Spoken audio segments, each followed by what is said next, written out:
Summer வந்தாச்சு. What's your plan for this holiday? எங்க கிட்ட விட்டுருங்க, நாங்க பாத்துக்கிறோம். VGT Holidays. GT Holidays, South India's #1 travel brand. Delivering smiles all around the professional careers. Reach us to reach them. Vanathi Srinivasan அவர்கள் வந்து last time ரொம்ப tough அது அனௌன்ஸ் பண்ணுற வரைக்குமே திரு கமலஹாசன் அவர்களா இவங்களா அப்படின்ற போட்டி இருந்துகிட்டே இருந்துச்சு. மார்ஜினில் ஜெயிச்சாங்க, கிட்டத்தட்ட 1700+ வாக்குகள் மார்ஜினில் ஜெயிச்சாங்க. இந்த வாட்டி கோவை நார்த்தில் போட்டி போடுறாங்க, சவுத் டு நார்த் மாறுறாங்க. வெற்றி வாய்ப்பு எப்படி இருக்கு அவங்களுக்கு? கோயம்புத்தூரும் முக்கியமானது. கோயம்புத்தூரில் வடக்கு தெற்கு ரெண்டுமே கேட்டதில் கோயம்புத்தூருடைய வடக்கு வந்து பாஜகவுக்கு கொடுக்கப்பட்டது. வானதி சீனிவாசன் பாஜகவுடைய முக்கிய தலைவர்கள் ஒருவர். அதுவே வந்து தான் சிட்டிங் இருக்கின்ற பக்கத்து எம்எல்ஏ அந்த இடத்துல இல்லாமல் பக்கத்து தொகுதிக்கு மாறுறார். அதில் ஒரு அரசியல் இருக்கிறது. நீங்கள் பார்த்துருப்பீங்க, அண்ணாமலையை ஒதுக்கி வைக்கிறதையும் அண்ணாமலைக்கு சீட் கொடுக்காததும், அது அண்ணாமலை பிரச்சாரத்துக்கே போக மாட்டேன்னு சொன்னதெல்லாம் வந்து இல்லை அவரே தானே சார். நான் சில பர்சனல் ரீசன்ஸ்க்காக ஓரமாக இருக்கிறதா முடியும். அவரே தான் நல்லவன்னு சொன்னார், சொல்லுவாங்கல்ல, அவரே சொன்னாரா சார்? இன்னொன்று பொதுவாகவே கோயம்புத்தூர் பற்றி சொல்லும் போது அங்கே பிஜேபிக்கு கொஞ்சம் ஒரு வெற்றி வாய்ப்பு இருக்குது, இல்லை ஆதரவு மற்ற பகுதிகளை விட கொங்கு ரீஜனில் அதிகமாக இருக்குது அப்படின்னு தானே சார் ஒரு பார்வை இருக்குது. அது ஹெல்ப் பண்ணும். இன்னொன்று நீங்கள் சொன்ன மாதிரி கடந்த முறை வானதி கோவை தெற்கில் வெற்றி பெற்றாங்க. கொங்கு மண்டலத்தில் நாங்கள் பெரிய அளவில் வாக்கு வாங்கணும்னு சொன்னாங்க. ஆனால் அதுக்கப்புறம் வந்து உள்ளாட்சி தேர்தலில் மாநகராட்சி தேர்தல் நடந்துச்சுல, அதில் எத்தனை இடங்களில் பாஜக வெற்றி பெற்றாங்க? இப்போ என்ன அர்த்தம்னா, கோயம்புத்தூரில் கொங்கு பெல்ட்டில் கொங்கு மண்டலத்தில் நீங்கள் நினைக்கிற மாதிரி பாஜகவுக்கு பெரிய அளவுலாம் ஒன்றுமே இல்லை. அதோட இன்னொரு ஃபேக்டர் விஜயோட ஃபேக்டர். இந்த விஜய் வந்ததுக்கப்புறம் கருத்து கணிப்புகள் எல்லாம் கோவை மண்டலத்தில் 15லிருந்து 18 விழுக்காடு கோவை மண்டலத்தில் விஜய்க்கு ஆதரவு இருக்குன்னு ஒரு. ஆகாயம் நேயர்களுக்கு வணக்கம். எழுத்தாளர் திரு புதுமடம் ஹலீம் அவர்கள் நம்ம கூட இருக்காங்க. வணக்கம் சார். வணக்கம். வானதி ஸ்ரீனிவாசன் அவர்கள் வந்து லாஸ்ட் டைம் ரொம்ப டஃப் அது அனௌன்ஸ் பண்ணுற வரைக்குமே திரு கமலஹாசன் அவர்களா இவங்களா அப்படின்ற போட்டி இருந்துகிட்டே இருந்துச்சு. ஒரு மார்ஜினில் ஜெயிச்சாங்க, கிட்டத்தட்ட 1700+ வாக்குகள் மார்ஜினில் ஜெயிச்சாங்க. இந்த வாட்டி கோவை நார்த்தில் போட்டி போடுறாங்க, சவுத் டு நார்த் மாறுறாங்க. வெற்றி வாய்ப்பு எப்படி இருக்குது அவங்களுக்கு? பாஜக அதிமுகவுடைய அந்த சீட் ஷேரிங்கில் 27 இடங்கள் பாஜகவுக்கு அதிமுக கொடுத்தாங்க. அதில் வந்து கோயம்புத்தூரும் முக்கியமானது. கோயம்புத்தூரில் வடக்கு தெற்கு ரெண்டுமே கேட்டதில் கோயம்புத்தூருடைய வடக்கு வந்து பாஜகவுக்கு கொடுக்கப்பட்டது. ஆனால் வானதி சீனிவாசன் பாஜகவுடைய முக்கிய தலைவர்கள் ஒருவர். ஆனால் அவர் கடந்த முறை கோவை தெற்கில் போட்டியிட்டார், சவுத்தில். இந்த தடவை கோவை வடக்கில் போட்டியிடுறார். அதுவே வந்து தான் சிட்டிங் இருக்கின்ற பக்கத்து எம்எல்ஏ அந்த இடத்துல இல்லாமல் பக்கத்து தொகுதிக்கு மாறுறார். அதில் ஒரு அரசியல் இருக்கிறது. இரண்டாவது, பாஜக கேட்ட இடங்கள் எல்லாம் அதிமுக கொடுக்கல. தொண்டாமுத்தூர் கொடுக்கல, அரவக்குறிச்சி கொடுக்கல, அண்ணாமலையை காலி பண்ணாங்க. இப்படி பல்வேறு இதை பேசினோம். அப்போ இந்த வானதிக்கு வந்து எப்படின்னா, தனிப்பட்ட செல்வாக்கை வைத்து அவர் அதை வந்து கோவை வடக்கை அண்ணாமலை தான் ஆரம்பத்தில் கேட்டார்னு சொன்னாங்க. ஏன்னா கோவை வடக்கு என்பது ரொம்ப சேஃபான தொகுதி. என்ன காரணம்னா, இப்போ நீங்கள் கோவை வடக்கு அந்த தொகுதி வந்து 2008 புனரமைக்கப்பட்ட தொகுதி, மறுசீரமைக்கப்பட்ட தொகுதி. அது 2011, 16, 21 3 சட்டமன்ற தேர்தலில் மட்டும்தான் அங்கே நடந்திருக்கு. அந்த 3 சட்டமன்ற தேர்தலிலும் அதிமுக வெற்றி பெற்ற தொகுதி. Strong hold. ஆமாம், சொல்லப்போனால் 2011 அதிமுகவோட முக்கியமான தலைவராக இருந்த மலரவன், அவர் ஒரு முக்கியமான ஆள் கோயம்புத்தூரில். இப்போ இருக்கின்ற வேலுமணி தங்கமணிக்கு சீனியர். அவர் தான் ஜெயலலிதாவுடைய நம்பிக்கைக்குரியவராக இருந்தவர் மலரவன். அவர் வந்து 2011 நின்று வெற்றி பெற்ற தொகுதி. அப்போ அந்த ஒரு இது அதிமுகவுக்கு எப்பொழுதுமே இருக்கிறது. அதே மாதிரி 2016 அதிமுக தான் வெற்றி பெற்றாங்க. கடந்த முறை 2021 அம்மன் அர்ஜுன், அவரும் ஒரு செல்வாக்கான தலைவர் தான். அவரும் ரொம்ப சாலிடாக வெற்றி பெற்ற தொகுதி தான் கோவை வடக்கு. ஆனால் வானதி சீனிவாசன் கடந்த முறை கோவை தெற்கில் நீங்கள் சொன்ன மாதிரி ரொம்ப ஸ்ட்ரகிளாகி தான் வெற்றி பெற்றாங்க. அது எதிரே நின்றவர் கமலஹாசன். அது போட்டி வந்து ஈஸியான போட்டியாக இல்லை. அவர் வானதி தோற்று விடுவார்னு சொன்னாங்க. இன்ஃபேக்ட் திமுக கூட்டணியிலேருந்து நாம் தமிழ்லேருந்து யார் போட்டி போட்டாங்கன்றதே அந்த காம்படிஷனே போயிடுச்சு. இவங்க 2 பேர் தான். சொல்லப்போனால் காங்கிரஸ் சார்பில் மயூரா ஜெயக்குமார் காங்கிரஸ் தான் போட்டிட்டாங்க. காங்கிரஸ் செகண்ட் இடத்துல இல்லை, சீனில் இல்லை. அப்போ கமலஹாசனா வானதி சீனிவாசனா அப்படிங்கிற மாதிரி ஒரு பெரிய இருந்தது. மாறி மாறி தான் இது பண்ணாங்க. கடைசியில் கமலஹாசன் 1728 ஓட்டு, அதான் 1728ன்றாங்க. அந்த வாக்கு வித்தியாசத்தில் தான் அவர் தோல்வியடைந்தார். அப்போ அது ஒரு அந்த வெற்றியே வந்து ஒரு பெரிய ஸ்ட்ரகிளான வெற்றி தான் வானதிக்கு.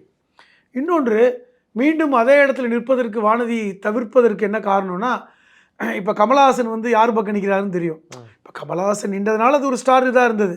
இல்லைனாலும் கூட கமலஹாசனுக்கான ஆதரவு மனநிலை இருக்கும்ல, மேபி இருக்கலாம்ல. இப்போ அது வந்து திமுகவுக்கு தான் போகும். அப்போ வெற்றி என்பது அவ்வளவு எளிதான விஷயமா இருக்காது. இரண்டாவது, கோவை தெற்கில் உங்களுக்கு இஸ்லாமிய மக்கள் நிறைய இருக்காங்க. கடந்த முறை அவர்கள் எல்லோருமே கமலஹாசனுக்கும் திமுகவுக்கும் மாறி போட்டவர்கள்னு சொல்கிறாங்க. அப்போ அந்த மாதிரியான ஒரு ரிஸ்க் எடுக்க வானதி விரும்பாமல் இருக்கலாம். இப்போ இதில் கூட ஒரு உள்குத்து தான் நடந்தது. இப்போ வானதி மேலே அண்ணாமலைக்கு கோவமே இங்கே தான். உங்களுக்கு சமீப காலமாக நீங்கள் பார்த்துருப்பீங்க, அண்ணாமலையை ஒதுக்கி வைக்கிறதையும் அண்ணாமலைக்கு சீட் கொடுக்காததும், அது அண்ணாமலை பிரச்சாரத்துக்கே போக மாட்டேன்னு சொன்னதெல்லாம் வந்து இல்லை அவரே தானே சார். நான் சில பர்சனல் ரீசன்ஸ்க்காக ஓரமாக இருக்கிறதா முடிவு. அவரே தான் நல்லவன் சொன்னார் சொல்லுவாங்கல்ல, அவரே சொன்னாரா? கவுண்ட் பண்ணி கேட்பாங்களா? ஆமாம், அவனே சொன்னார் தான் நல்லவன் அப்படின்னு. அப்போ அவரே சொல்லிட்டாருன்னா அதை நம்பலாம் அப்படிங்கிறது மாதிரி. அதெல்லாம் கரெக்டுங்க. ஆனால் அவருக்கு சீட் கொடுக்கல. பிரதமர் மோடி கேரளாவுக்கு வந்தபோது அவர் வரவேற்பதற்கு அண்ணாமலை அழைத்தோம், வரவில்லைன்னு சொன்னாங்க. ஆனால் அண்ணாமலை தெளிவாக சொன்னார், 19 பேர் கொண்ட லிஸ்ட்டில் என் பேரே இல்லைன்னு. அது உட்கட்சி விவகாரம்னு வைங்களேன். அப்போ கோவை வடக்கு அதை வந்து அந்த கோவை வடக்கில் நிற்கலாம் என்று முடிவு செய்தவர் அண்ணாமலை. ஏன்னா எளிதாக வெற்றி பெறக்கூடிய ஒரு தொகுதி. 3 சட்டமன்ற தேர்தலிலுமே தொடர்ச்சியாக அதிமுக வெற்றி பெற்றிருக்கிறது.